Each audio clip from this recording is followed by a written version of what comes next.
स्वागत है दोस्तों फिर से आप सभी का एक बार द लर्निंग गेम में। दोस्तों ये हमारी जो गेम है वो मेरे ख्याल से चौथी या पांचवी गेम है जो हम बना रहे हैं। मैंने आपसे वादा किया था कि मैं आपको 40 गेम बनाना सिखाऊंगा, तो बहुत सारी गेम हमें और बनानी है। लेकिन इसके साथ साथ जो लोग बिल्कुल बिगनर है, जिन लोगों को सी शार्प क्या है या प्रोग्रामिंग लैंग्वेज क्या है वो नहीं जानते, उन लोगों के लिए मैं एकदम से बेसिक ट्यूटोरियल शुरू करने वाला हूँ। तो वो 1-2 दिन में शुरू हो जाएंगे। उसकी सीरीज भी मैं लॉन्च कर रहा हूँ जिसके अंदर बिल्कुल बेसिक मैं आपको समझाऊंगा कि प्रोग्राम किस तरीके से लिखे जाते हैं। तो चलिए इस गेम को हम आगे बढ़ाते हैं। अब दोस्तों यहाँ पर हमने जो बॉल थी वो भी बना ली थी। बॉल यहाँ पे शूट भी हो रही है और वो रिफ्लेक्ट भी हो रही है, लेकिन वो इनफाइनाइट चली जा रही है, तो हमें उसे कहीं पर रोकना भी होगा। तो रोकने के लिए सिंपली आप क्या कर सकते हैं, यहाँ पे मैं क्या करूँगा, यहाँ पर एक वॉल बना लेता हूँ चारों ओर। अगर वॉल के साथ बॉल टकराती है तो वो डिस्ट्रॉय हो जानी चाहिए, ऐसा मैं यहाँ पे कर सकता हूँ। तो ये तो बिल्कुल आसान है। तो इसके लिए मुझे क्या करना पड़ेगा, यहाँ पे एक वॉल क्रिएट करनी है, यहाँ पर एक वॉल क्रिएट करनी है और यहाँ पर करनी है। याद रखिएगा सीन के बाहर आपको वॉल क्रिएट कर देनी है जिसके साथ बॉल टकरा कर डिस्ट्रॉय हो जानी चाहिए, और उसका टैग भी हम दे देंगे बॉल। तो ये तो बिल्कुल आसान है। अब तक मैंने आपको जो कुछ भी सिखाया है आप अपने हिसाब से ये कर सकते हो। यूं समझ लीजिए ये आपका होमवर्क है। अगर आप अटक जाते हो तो मैं आपकी मदद करने के लिए तैयार हूं। तो इसके लिए क्या करना है, यहाँ पर एक एम्प्टी ऑब्जेक्ट ले लेते हैं, किसी भी तरीके से आप बना सकते हो। फिलहाल मैं इसको यहाँ पे वॉल नाम दे देता हूँ और इसको यहाँ से कर देता हूँ 0 0। अब इस वॉल के अंदर मैं कोलाइडर ऐड करूंगा। तो कोलाइडर में किस तरीके से ऐड करूंगा, यहाँ पे लिखूंगा बॉक्स कोलाइडर 2D। तो यहाँ पर आपको ये ग्रीन मिल जाएगा। यहाँ पर आप इसकी साइज सेट कर सकते हो। 10 करने पर ये इतना हो रहा है, लेकिन हमें क्या चाहिए कि हमें ये बाहर निकला हुआ चाहिए। अब इस वॉल को यहाँ से मुझे टैग भी देना है, तो मैं ये क्या करूंगा, यहाँ पे एक ऐड न्यू टैग करके यहाँ पे एक टैग दे देता हूँ वॉल, और वापस इसके ऊपर क्लिक करके यहाँ से वो वाला टैग सिलेक्ट कर लेता हूँ। और अब आ जाते हैं बॉल पे। प्रीफेब में यहाँ पर हमने बॉल बनाया था, और ये स्क्रिप्ट ओपन कर लेते हैं हम विजुअल स्टूडियो में। अब यहाँ पे हमने एक कंपेयर करवाया था टैग, ठीक है। अगर एक और कंपेयर करवाना चाहते हैं तो यहाँ पे आपको लिखना पड़ेगा else if collision dot game object dot compare tag. देखिए यहाँ पर आप डायरेक्टली टैग भी कर सकते हैं, गेम ऑब्जेक्ट टैग, और इस तरीके से भी आप लिख सकते हैं, और $= करके आप यहाँ पे डायरेक्टली चेक करवा सकते हैं। अब ये दो चीज है, उसके अंदर क्या फर्क है मैं आपको बताता हूँ। इसके अंदर गार्बेज बढ़ता है, मतलब कि आपकी गेम के अंदर बेकार की मेमोरी इसके अंदर यूज होती है। जो बेकार की मेमोरी यूज होती है, तो ये तो हम छोटी छोटी गेम बना रहे हैं, तो अभी आपको ये समझने की जरूरत नहीं है, मैं बाद में आपको समझा दूंगा। तो छोटी छोटी अभी हम गेम बना रहे हैं, तो इसके अंदर क्या होगा, कुछ फर्क नहीं पड़ेगा। लेकिन जब भी हम बहुत बड़ी गेम बनाने वाले होंगे, तब इसके अंदर क्या होगा कि आपने इसकी बजाय ये यूज किया या इसकी बजाय ये यूज किया, तो बहुत फर्क पड़ जाएगा। अब यहां पर मान लीजिए मैंने बेंड कर दिया, ठीक है, तो दोनों का मतलब तो एक ही हो रहा है, लेकिन एक के अंदर क्या होगा, मेमोरी बहुत यूज करने वाला है ये, और एक के अंदर मेमोरी कम यूज करने वाला है। तो इसके लिए जब हम बड़ी गेम बनाएंगे तब मैं बाद में आपको बताऊंगा कि इसमें से कौन सा यूज करना चाहिए कौन सी गेम के लिए। तो फिलहाल आप इसका टेंशन ना ले, इसको ऐसे ही छोड़ दीजिए। और जो हम यहाँ पे बना रहे हैं, ये हर बार मैं आपको अलग क्यों करके दिखाता हूँ, ताकि आपको हर एक तरीका मालूम हो कि किस तरीके से आप टैग को कंपेयर करवा सकते हैं या टैग गेट करवा सकते हैं। तो यहाँ पे हमें लिखना है वॉल। फिलहाल आप इसको ऐसे ही छोड़ दीजिए, वॉल लिखना है, और उसके बाद में आपको कर देना है डिस्ट्रॉय गेम ऑब्जेक्ट, और इसको आप यहाँ पे सेव कर लीजिए। ये बॉक्स कोलाइडर को थोड़े अलग तरीके से इस्तेमाल करेंगे। यहाँ से मैं इसको पकड़ लेता हूँ और इसको मैं यहाँ पे इतना कर देता हूं और उसके बाद में एक दूसरा बॉक्स कोलाइडर 2D ऐड कर देता हूं, जिसको उठा के मैं ऊपर रखने वाला हूं। यहां पे एक और बॉक्स कोलाइडर 2D ऐड कर देता हूं, जिसको उठा के मैं रख देता हूं यहां पे। ये कोलाइडर ऐड करना मैंने आपको सिखा दिया है कि किस तरीके से आप इसको एडिट कर सकते हो। कोलाइडर के ऊपर यहां पर क्लिक करने पर आप इसको एडिट कर सकते हो। एक और कोलाइडर चाहिए मुझे और इसको मैं ले लेता हूं यहां बॉटम में। एक दूसरे के ऊपर और कर जाएंगे तो भी कोई प्रॉब्लम नहीं है। चलिए इसे सेव कर लेते हैं और इसको मैं फिर से एक बार प्ले करके दिखा देता हूं।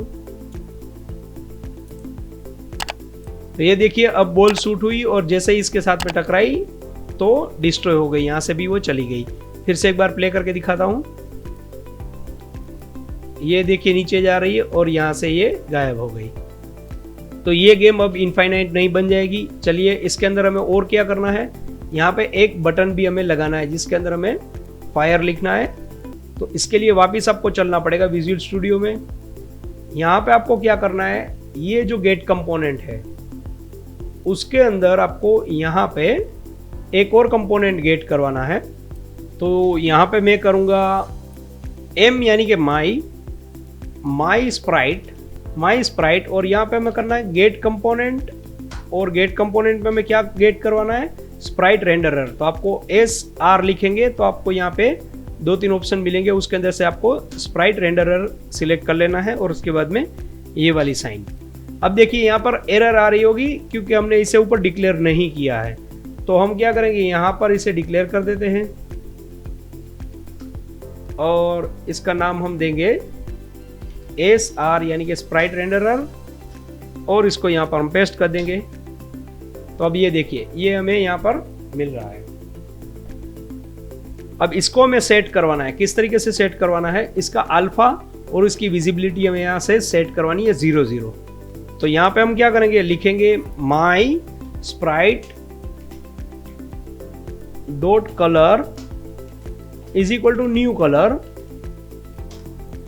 अब देखिए कलर के अंदर आप किस तरीके से कलर सेट कर सकते हैं। आप पहले R सेट कर सकते हैं, उसके बाद में G और उसके साथ बाद B और उसके बाद A। इस तरीके से आप कलर सेट कर सकते हैं। तो RGBA, RGB यानी कि यहां पर R जो है वो रिप्रेजेंट कर रहा है रेड को, G कर रहा है ग्रीन को, B कर रहा है ब्लू को और A जो है वो अल्फा को रिप्रेजेंट कर रहा है। तो इसको हम 0 कर देते हैं। अगर मान लीजिए मैं इसको 255 करता हूं तो यह 100% रेड बन जाएगी, लेकिन मुझे 0 चाहिए, ग्रीन भी 0 चाहिए, ब्लू भी 0 चाहिए और जो अल्फा है वो भी 0 चाहिए। अल्फा का मैक्सिमम 1 रहता है यानी कि 100% विजिबिलिटी और 100% ये हो गया यानी कि 100% ट्रांसपेरेंट। इसका जो मैक्सिमम होता है वो 255 होता है। तो चलिए मैं इसे इस तरीके से यहाँ पे सेट कर देता हूँ और इसी को यहाँ से कॉपी कर लेता हूँ और जो शूट बॉल है यहाँ पर इसको मैं पेस्ट कर देता हूँ। लेकिन यहाँ पर मैं क्या करूँगा, यहाँ मैक्सिमम कर दूंगा सारा का सारा 255 और ये जो अल्फा है वो मैक्सिमम 1 होगा। तो यहाँ पर मैं इसको कर देता हूँ 1। अब मैं क्या करूँगा, इसको यहाँ से कर देता हूँ पब्लिक और यहाँ पर पब्लिक स्टैटिक करके मैं इसका इंस्टेंस ले लेता हूं बॉल का और चले जाता हूं गेम मैनेजर में। अब गेम मैनेजर में जाने के बाद आपको क्या करना है, यहां पर ये जो हमने यहाँ पे टाइमर सेट किया था वो अगर 0 से कम हो गया या 0 हो गया तो यहां से हम ये फंक्शन कॉल करवा देंगे। कौन सा वाला, ये जो हमने शूट बॉल यहाँ पे बनाया है वो वाला, ये वाला। अब इसको हम यहाँ से हटा देते। ये तो मैंने टेम्पररी यहाँ पे बनाया था, इसको मैं डायरेक्टली नहीं शूट करवाना चाहता, इसलिए मैं इसको यहाँ से हटा रहा हूँ।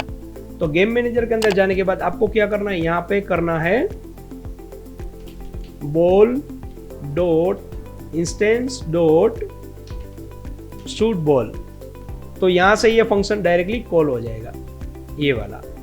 तो चलिए मैं इसको सेव कर लेता हूँ और यहाँ पर ये जो मैंने टोटल टाइम है यहाँ पे मैंने 30 दे के रखा था। टेम्पररी में क्या करता हूँ, इसको यहाँ से मैं 10 सेकंड्स कर देता हूँ ताकि हम गेम को प्ले करके देख सके, और बाद में मैं इसको वापस 30 सेट कर दूंगा। चलिए ये देखिए यहाँ पर हमारी गेम प्ले होने वाली है।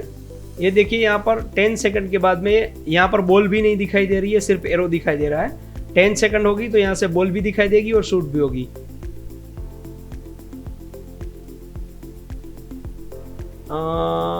कुछ गड़बड़ है दोस्तों, एक बार मैं चेक कर लेता हूँ दोस्तों क्या एरर है, और फिर मैं आपको वापस आके मिलता हूँ। अगर एरर चेक करनी है तो किस तरीके से की जाती है मैं आपको दिखा देता हूँ। यहाँ पे आपको डीबग करना है और लॉग लिखना है, और इसके अंदर कुछ भी लिखना है कि दिस इज पॉइंट, कि यहाँ पर ये प्रिंट हो रहा है कि नहीं हो रहा है। तो मैं इसको वापस प्ले करता हूँ, मुझे पता चल जाएगा। ओके, तो इसको मैंने यहाँ से डिक्लेयर नहीं किया था। अवेक फंक्शन के अंदर मुझे इसको डिक्लेयर करना पड़ता है। यहाँ पे लिखता हूँ awake if instance is equal to null instance is equal to this. चलिए अब इसे मैं प्ले करके देखता हूँ। देखिए दोस्तों, कभी कभी क्या होता है कि गलती मुझसे भी हो जाती है, तो गलती करने पर आप कुछ सीखते हैं। ये देखिए यहाँ पर मैंने कंसोल में जाके देखा, मुझे पता चला यहाँ पे क्या लिखा है कि एक नूल रेफरेंस मिल रहा है उसको, किसका, इंस्टेंस का। तो इसका क्या मतलब हुआ कि इंस्टेंस कहीं पर डिक्लेयर ही नहीं हुआ है। तो डिक्लेयर नहीं हुआ है तो मुझे यहाँ पर अवेक में डिक्लेयर करना पड़ा उसे। अब यहाँ पे मैंने इसे डिक्लेयर कर दिया है, तो अब 100% ये काम करेगा। चलिए मैं इसे क्लियर कर देता हूँ। तो चलिए इसे मैं एक बार प्ले करके देख लेते हैं। तो यहाँ पर मैंने 5 सेकंड कर दिए, बॉल यहाँ पे स्पॉन हो चुकी है। अब ये देखिए, जैसे ही बॉल यहाँ से शूट होती है, बॉल ऊपर की तरफ चली भी गई। तो ये जो फिलहाल हम यहाँ पे काम कर रहे हैं, बिल्कुल सही तरीके से ये काम कर रहा है। लेकिन अभी भी दोस्तों यहाँ पर कुछ एरर होगी। क्या एरर होगी, ये देखिए यहाँ पर कुछ एरर है। तो ये एरर क्या है, ये बॉल डिस्ट्रॉय हो जाने के बाद भी यहाँ पर इसका कलर चेंज कर रही है, या फिर यहाँ से इसको ये बात बोल रही है कि तुम्हें ये करना है, ये करना है। तो यहां पर हम क्या करेंगे, यहां पर एक कंडीशन डाल देंगे हम। पहले तो मैं इसको यहां से हटा देता हूं। अब ये डीबग की मुझे रिक्वायरमेंट नहीं है, और पार्टिकल को ये बार बार स्टॉप करने के लिए बोलता रहेगा। तो मुझे क्या करना है, कैन टाइमर स्टार्ट कंडीशन अगर होगी तो ही ये कॉल होना चाहिए। तो इसके लिए मैं क्या करूंगा, यहां पे लिखूंगा if can timer start, तो ही ये कंडीशन चेक करेगा, नहीं तो ये चेक नहीं करेगा। यहां पे ये बात खत्म हो जाएगी। तो ये जो बार बार यहां पे एरर रिपीट हो रही थी, वो एरर अब रिपीट नहीं होगी। चलिए देख लेते हैं इसे। मैंने इसको यहां पे सेव कर लिया है।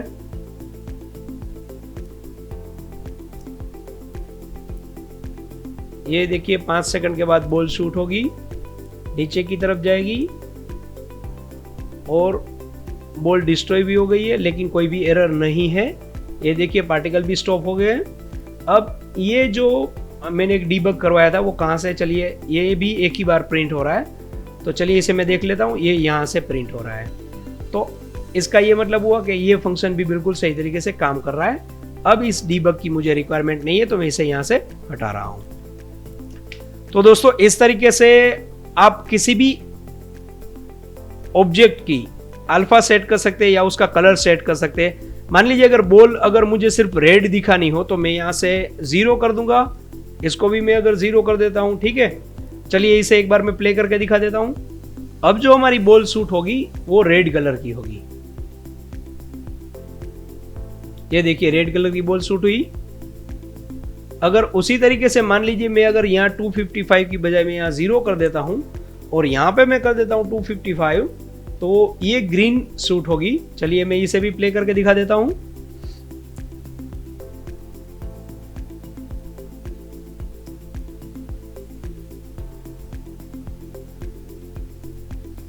ये देखिए अब ग्रीन कलर की शूट हो रही है।